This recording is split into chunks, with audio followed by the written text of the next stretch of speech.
You're listening to This Week in America with Rick Bratton. Welcome back, everybody. This Week in America, website thisweekinamerica.us. As mentioned, our guest on the program, Praveen Gupta, is considered the person who engineered innovation science. He's the developer of the Breakthrough Innovation Framework and considered the world's foremost authority on teaching innovation, a recognized thought leader in the areas of innovation and excellence. He's developed Six Sigma Business Scorecard, the 4P model of excellence, stat-free Sigma methods that have been translated and used worldwide. Praveen is the founding editor-in-chief of the International Journal of Innovation Science, a frequent speaker at conferences and seminars all around the world. His management principles and methods have been implemented in numerous organizations, from small businesses to Fortune 500 companies. He's written several books, including the groundbreaking The Innovation Solution. That's what we'll be talking about on today's program. With us, a worldwide leader in business innovation, Praveen Gupta. Praveen, welcome to the program. It's great to have you with us.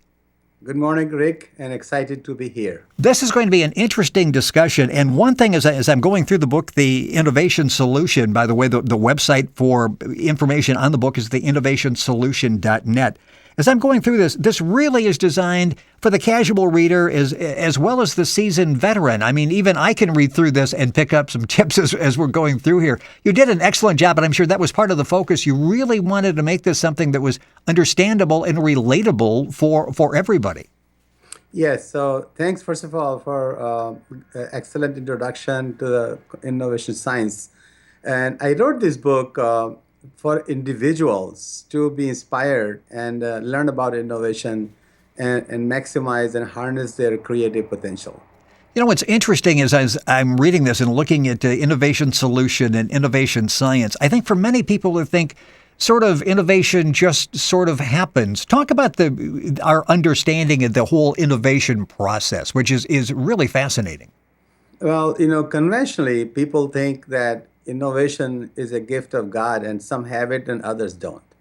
And I do believe that that is not true. That is absolutely false. And every knowledge, every field of knowledge really grows in the format that first it's an observation, then it's an art, and then it becomes a science. So I really wanted to take innovation to the next level, to the innovation science, where it can become a learned skill. And it really is powerful tool to use our gift of God of brain and the intelligence, which separates us from other species. So this is really designed for harnessing everyone's creative potential. You've said the 21st century requires 21st century solutions. Let's talk a little bit about that. I would assume in the era, of the internet, that it would be like a really ripe opportunity for innovation now. Are we adapting and using 21st century solutions?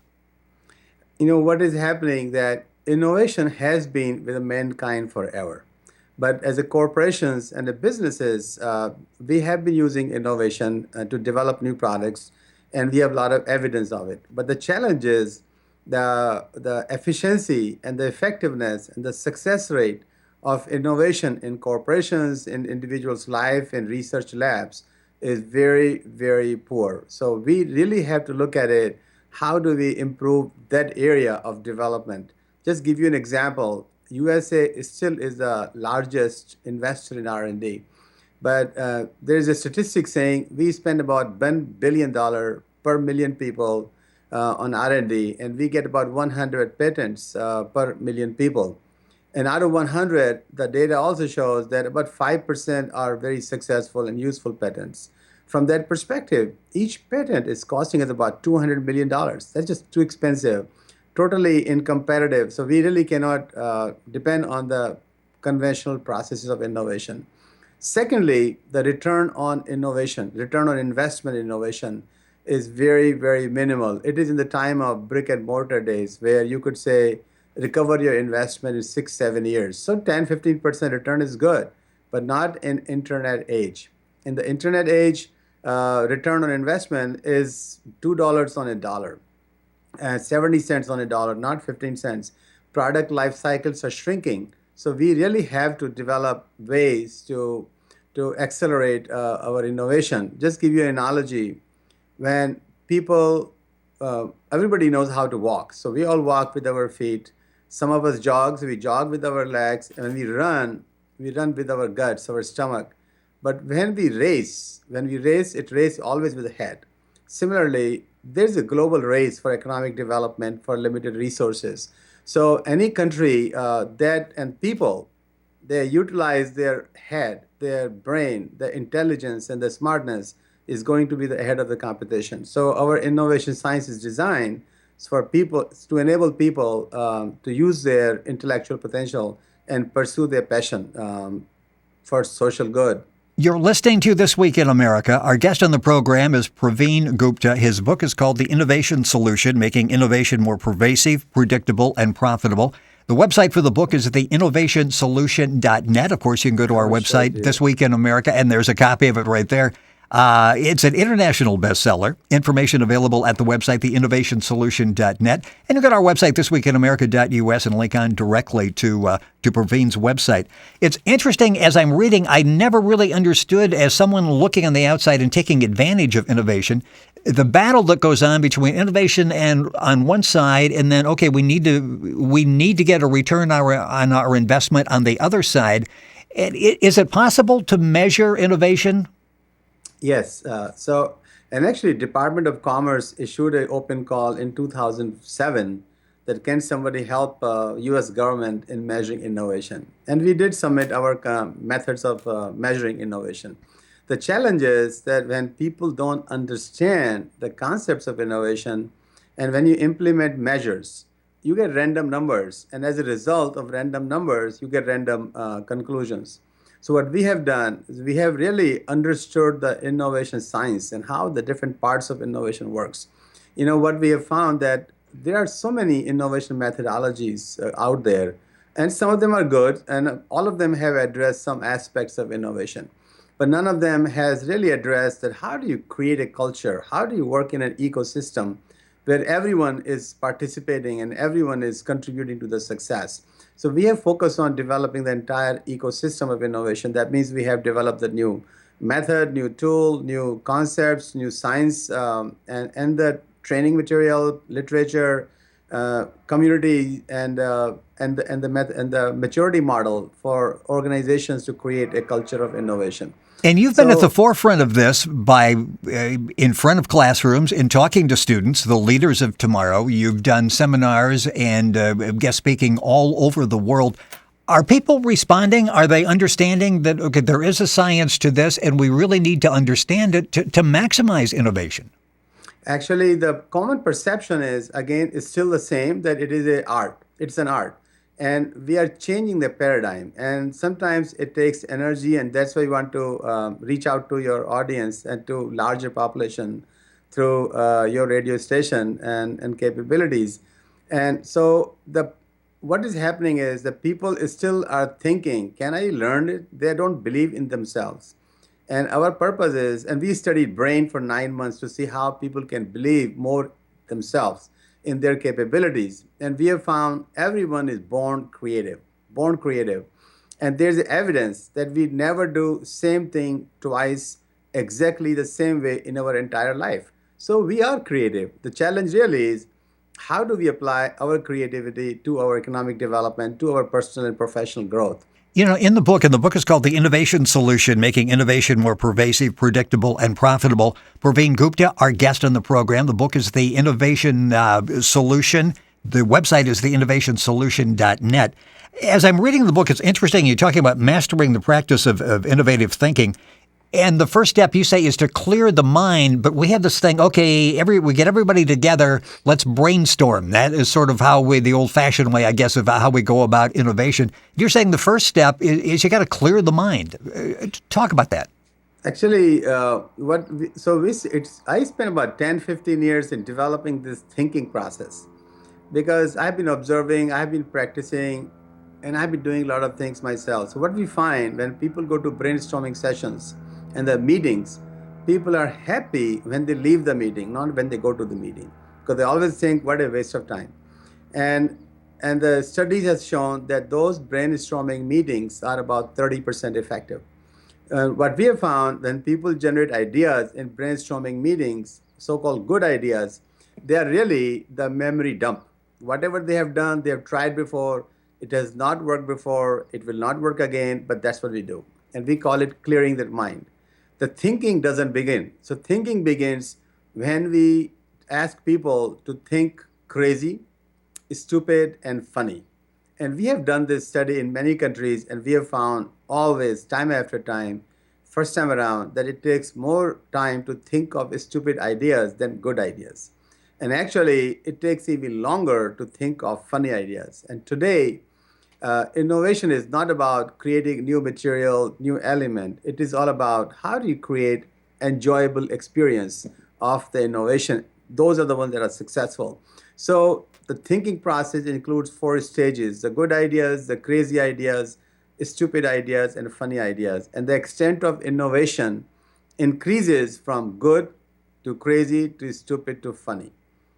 Praveen Gupta, our guest on This Week in America, considered the person who engineered the science of innovation. He is a worldwide leader in business innovation. The book we're talking about, The Innovation Solution, the website, theinnovationsolution.net. Information available at our website, thisweekinamerica.us. Time going too quickly, as I knew was going to be the case. Let's talk about creating the culture of innovation.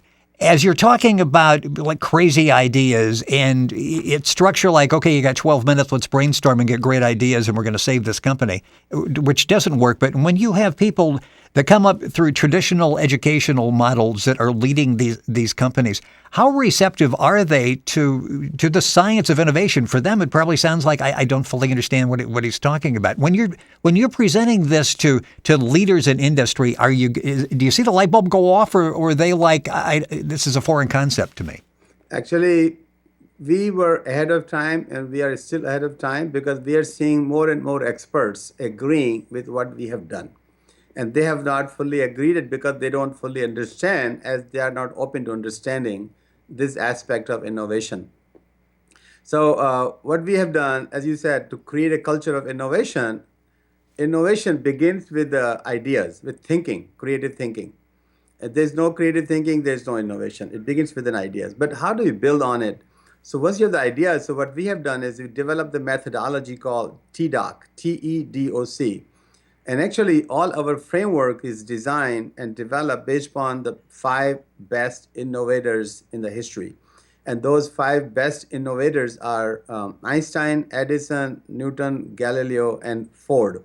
From their work, and they were in a different era, and they have done different types of innovations, and we have learned from their experience and created this framework, and that led to this secret sauce, or the methodology is called TDOC. And the TDOC stands for Target, Explore, Develop, Optimize, and Commercialize. So once you have the ideas, and people say ideas are dimes a dozen, what do you do with them? But we have developed the methods to evaluate ideas, prioritize ideas, and then use a methodology to accelerate innovation. And we have gotten the feedback that this TDOC methodology can accelerate innovation from 5 to 10 times. And for example, one of my students called me back after he joined a large corporation that the company has been developing this innovation for last 18 months and he could do it in 3 days. Then another professional, the business development person or the technology person in a large company called Praveen, what he could do over a weekend would have taken him 6 months in a normal job. And even the more interesting, one of the students at UIC where I used to teach, and I will talk about my IIT association in the next few minutes, that he said, this one step of the methodology would have saved him 200 hours of research on his project. Wow. So that's how powerful this methodology is. It's interesting because you went through, as we all did, the dot-com era. And I'm wondering, as you look back at that, everybody was innovative. All of these great ideas, most of them went by the wayside because there was just no way of attaching any significant income to them. Talk about that era. Was it a good era that we were innovative in thinking, or a bad era and that it sort of turned a lot of people off to innovation because they weren't able to monetize it? Well, I decided that, in 2000 or 1999, either you play in this internet age or you watch from the sidelines. I say I'm going to play. And we have a company, it's called something along the lines of BOL, Billions Online, and we got busted online instead of billions. So we learned our lessons. And what we did, then we developed this innovation science And then we have association with IIT Chicago, Illinois Institute of Technology, Chicago, where they have set up a Center for Innovation, Science, and Applications. And the website is iit.edu/CISA. And our objective really is, if you look at the startups in the dot-com time, the success of startups is very limited. Most of them fail. 10-20% succeed, 80% fail. So our goal, we analyze why they fail. And some of the things we realize that people don't take time to maximize their innovative value proposition of the startup. So our methodology helps startups and the entrepreneurs to maximize their value proposition and make it more attractive to customers and investors equally. Is it part of the dilemma that you have with innovation that they're willing to invest, but they want to see quick returns? Is that a negative? So surveys have found that most executives don't believe in their innovation methodologies, the functions, and the leaders because of uncertainties associated with it. And most of them still go back to the old same methodologies. And unless they change it, the methodologies to make it more predictable and more manageable, they would keep seeing the same results. And we in America would remain and continue to be inefficient in developing new products compared to the rest of the world. Praveen Gupta, our guest on the program, considered the person who engineered innovation science, a worldwide leader in business innovation. The book we're talking about is The Innovation Solution, Making Innovation More Pervasive, Predictable, and Profitable. The website for the book is theinnovationsolution.net. You can link on directly to Praveen's website by going to our website, thisweekinamerica.us. Just a couple minutes left in the program. In the book, you talk about two innovation solutions, Microsoft and Apple. And probably not giving you enough time to talk about that. But talk about, because we consider these to be the main example of innovation and successful innovation. Talk about them. I will throw one more in the pot, Google. So we look at the Google, Apple, and Microsoft. And if you notice that Microsoft has been in business much longer, almost same as Apple. And Bill Gates says he will spend any money to buy Steve Jobs' brain. And our methodology sort of explains this. If you notice that Bill Gates, not the Bill Gates, but the Steve Jobs and the Apple are very, very good, very innovative in execution of the product, what they develop. It is just not the idea, but how we execute it throughout the entire business process flow. Google has been very good with the ideas and they have been struggling a little bit about the productizing and monetizing those ideas. So, and they are making changes and they are doing better. So what we see that our methodology is almost like combination of Edison and Einstein, thinking big like Einstein and executing big like Edison, thinking big like Google and executing big like Apple. And the Microsoft has elements of both of them, but just as inefficient as any other large corporation and multinationals in the world. It is a fascinating book, and we'll have Praveen back in the program because much more to talk about. The book is called The Innovation Solution, Making Innovation More Pervasive, Predictable, and Profitable. Praveen Gupta, our guest on the program. The website for the book is theinnovationsolution.net. Of course, information available at our website, thisweekinamerica.us, and you can link on directly to Praveen's website. Considered the worldwide leader in business innovation, the science of innovation. Praveen, it's been a pleasure having you on the program, a fascinating discussion. Look forward to having you back with us. Thank you for being with us on the program today. Rick, it's a pleasure talking to you. You're listening to This Week in America, our website, thisweekinamerica.us.